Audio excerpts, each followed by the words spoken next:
people's representative, as an organization which works among people to encourage people to vote, is this one way in which you could actually get people to come to the polling booth, get more politicized, or you believe it's not really the right recipe?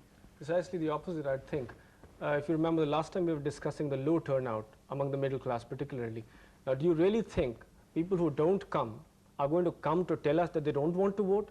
Very unlikely. This is not workable, this is not practical, it's negative, and I think the EC should not even be involved in something like that. So what's the answer? Okay, we've all accepted, then we've all rejected virtually what the EC wants to do. What are the solutions? Sanjay Kaul, starting with you, what do you believe then is a workable solution if there is an expression to be provided to people's resentment against the choice of candidates? I think the solution is determined by the qualification of the problem.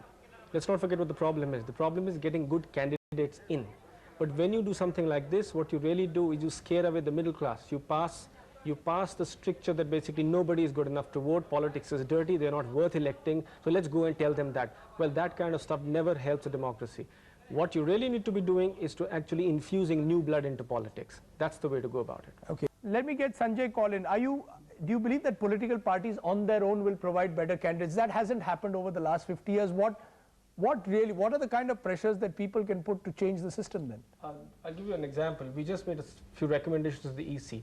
We said the way to actually solve this problem to some extent is to increase civil society engagement with the political process. But if you give me 13 days between the date of nomination and the polling date, there's very, very little I can do. No civil society group is going to be able to either check antecedents or involve them in debates of any kind which have any value. But this is what happens. It's what they call in Hindi, chat mangni pat bya. You don't even know what happens. The guy is thrown at you, parties decide who's going to vote, who's going to be standing for your constituency, and you just have to make up your mind. Are you saying that you should increase the period between the date of nomination and the actual start of the election process to give perhaps people the chance to express their views to the political parties? That's one, because that's the only way you can actually infuse democracy into the system.